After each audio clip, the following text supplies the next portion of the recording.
ഇതിൽ അഭിനയിച്ചേക്കുന്ന ഓരോ ആർട്ടിസ്റ്റുകളും എക്സലന്റ്. ഇതില് എടുത്തു പറയുന്നതിന്റെ ബാക്കിൽ വർക്ക് ചെയ്തേക്കുന്ന ക്യാമറയുടെ പുറകിൽ വർക്ക് ചെയ്യുന്ന ആർട്ടാണെങ്കിലും എല്ലാ സൈഡും ഗംഭീരമായിട്ടുള്ള ഒരു വർക്ക്. സുജിത്തേട്ടൻ കൊടുത്തിരിക്കുന്ന മറ്റൊരു പടത്തിൽ ഉപയോഗിച്ചതുപോലെയുള്ള ഒരു കോസ്റ്റ്യൂം ക്രിയേറ്റ് ചെയ്യാനല്ല ട്രൈ ചെയ്തിട്ടുള്ളത്. അതിലൊരു ഒറിജിനൽ സ്റ്റൈൽ കൊണ്ടുവരാൻ വേണ്ടി ശ്രമിച്ചിട്ടുണ്ട്. അത് ഭയങ്കരമായിട്ട് ആഡ് ആയിട്ടുണ്ട്. പിന്നെ നമുക്ക് ഉണ്ടായിരുന്ന ആഗ്രഹമുള്ള ഒരു കാര്യമാണ്, നമ്മളെപ്പോഴും നമ്മൾ സിനിമയാണ് നമ്മൾ എഡ്യൂക്കേറ്റ് ചെയ്ത് വെച്ചിരിക്കുന്നത്. അത് കുറേയൊക്കെ ഫാൾസ് എഡ്യൂക്കേഷനാണ്. 80s ഇങ്ങനെയാണ്, 60s ഇങ്ങനെയാണ്, 40s ഇങ്ങനെയാണ് എന്നുള്ള രീതിയിൽ എല്ലാ രീതിയിലും, ആർട്ടിൻ്റെ രീതിയിലായാലും കോസ്റ്റ്യൂമിൻ്റെ രീതിയിലായാലും ഡയലോഗ്സിൻ്റെ രീതിയിലൊക്കെ അന്നത്തെ കാലത്ത് സിനിമ കണ്ടിട്ടാണ് നമ്മൾ അന്നത്തെ കാലത്ത് ഇങ്ങനെയായിരിക്കും ആൾക്കാർ സംസാരിക്കുക എന്നുള്ള രീതിയിൽ നമ്മൾ ആലോചിക്കണേ.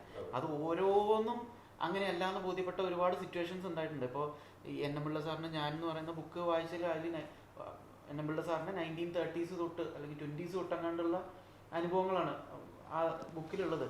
അപ്പോൾ പുള്ളി അതിൽ ഇടപഴകുന്ന ആൾക്കാരുമായിട്ട് പുള്ളി നടത്തിയ സംഭാഷണങ്ങൾ 30s-ലും 40s-ലും വിദേശ നാട്ടിൽ പോയിട്ട് അല്ലെങ്കിൽ ഇവിടെ കേരളത്തിലുള്ള സമയത്തൊക്കെ ഇടപെട്ട ഡയലോഗുകളും ഒക്കെ അതിൽ വരുന്നുണ്ട്, പ്രയോഗങ്ങളൊക്കെ. അതൊക്കെ വളരെ കറണ്ടാണ്. അല്ലാതെ ഇത് അവർ ജീവിച്ച ലൈഫ് ടൈമിനെ കുറിച്ചാണ് അവർ എഴുതുന്നത്. അല്ലാതെ ഇത് പീരീഡാണ്, എൻ്റെ ബയോഗ്രഫി പീരീഡാണ്, ഓട്ടോബയോഗ്രഫി പീരീഡാണ് എന്നുള്ള രീതിയിലൊരു പീരീഡ് ഫോഴ്സ്ഡ് ഡയലോഗ്സ് ചെയ്യാനല്ലല്ലോ. അവർ പറഞ്ഞ എക്സാക്ട് ഡയലോഗ് എന്താണെന്നാണ് നമ്മൾ കേൾക്കണേ. അതിൽ ഫ്രീക്വൻ്റ് ആയിട്ട് നമ്മൾ ഇന്നത്തെ കാലത്ത് ഉപയോഗിക്കുന്ന രീതിയിലുള്ള ഇംഗ്ലീഷ് ഫ്രേസുകളുണ്ട്, മലയാളം ഫ്രേസുകളുണ്ട്. ഇതുപോലെ തന്നെ വീക്കെൻഡിൻ്റെ ഒക്കെ ആ സമയത്ത് 1940s-ലോ 50s-ലൊക്കെ എഴുതിയ പല ആർട്ടിക്കിൾസ് ഒക്കെ ഉണ്ട്, കഥകളെല്ലാം പറയണേ, ലേഖനങ്ങളും കാര്യങ്ങളും ഒക്കെ ഉണ്ട്. ഒരു ഡൽഹി ഡയറി എന്നൊക്കെ പറഞ്ഞിട്ടുള്ള അത് ബുക്കൊക്കെ ആയിട്ട് ഇറങ്ങിയിട്ടുണ്ട്. 50s-ൽ പുള്ളി ഡൽഹിയിൽ ചെയ്തുകൊണ്ടിരുന്ന സമയത്ത് ഒരു വീക്ക്ലി അല്ലെങ്കിൽ ട്വൈസ് എ വീക്ക്ലി എന്നുള്ള രീതിയിൽ, എന്തായാലും പറയാം ഫോർട്ട് നൈറ്റ്ലിയോ എന്നുള്ള രീതിയിൽ മാതൃഭൂമിക്കെങ്ങാണ്ട് അച്ചടിക്കാൻ പാകത്തിൽ ഡൽഹിയിലത്തെ അപ്ഡേറ്റ്സ് ഒക്കെ വെച്ചിട്ട് പുള്ളി ഒരു കുറിപ്പൊക്കെ വെച്ചാൽ അതൊക്കെ വായിക്കുമ്പോൾ ഭയങ്കര സർപ്രൈസ്. അതൊക്കെ വെച്ചാൽ ഇന്ന് രാത്രി അവിടെ പോയി ഇങ്ങനെ ഇവന്റുകളൊക്കെ ഉണ്ടായിരുന്നു. ഇപ്പോൾ KFC-ലാണ് കഴിക്കാൻ പോയത്. അസാൾട്ടായിട്ടാണ് പറയുന്നത്. 54-ലത്തെ അനുഭവമാണ് പറയുന്നത്. KFC കഴിക്കാൻ ഫ്രൈഡ് റൈസും ചില്ലി ചിക്കൻ ആയിരുന്നു കഴിച്ചത്. മനസ്സിലായില്ലേ? ഇത്രയും ലാഘവത്തോടെയാണ് അന്നത്തെയൊക്കെ ലൈഫ് സ്റ്റൈല്. ഡയലോഗുകൾ ഇതുപോലെയാണ്.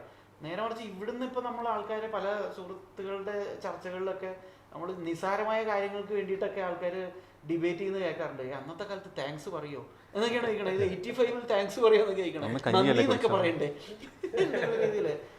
അതങ്ങനെയല്ല. അത് എന്തുകൊണ്ടാണ് അത് അങ്ങനെ ഒരു ഫാൾസ് ഇൻഫോംഡ് ആയിട്ട് വെച്ച് കഴിഞ്ഞാൽ ചില സിനിമകളും നമ്മളെ മിസ്ഫെഡ് ചെയ്തുകൊണ്ടിരിക്കുകയാണ്. അപ്പോൾ നമ്മളത് ആലോചിക്കണം. 80s 70s-ലുള്ള സ്റ്റുഡിയോ, അന്നത്തെ സ്റ്റുഡിയോ കൾച്ചറിലുള്ള തിയേറ്റർ ബാക്ക്ഡ്രോപ്പിൽ നിന്നാണല്ലോ സിനിമ അങ്ങോട്ട് വരുന്നത്. അപ്പം അന്നത്തെ കാലത്തെ ഒരു സെറ്റപ്പിൽ നിന്നുകൊണ്ടാണ് അവർ ആ സിനിമയെ അത്തരം ഡയലോഗുകളൊക്കെ അങ്ങനെയായിരുന്നത്. ഡസൻ മീൻ അന്നത്തെ റിയൽ ലൈഫ് അങ്ങനെയായിരുന്നു എന്ന് അർത്ഥമില്ല.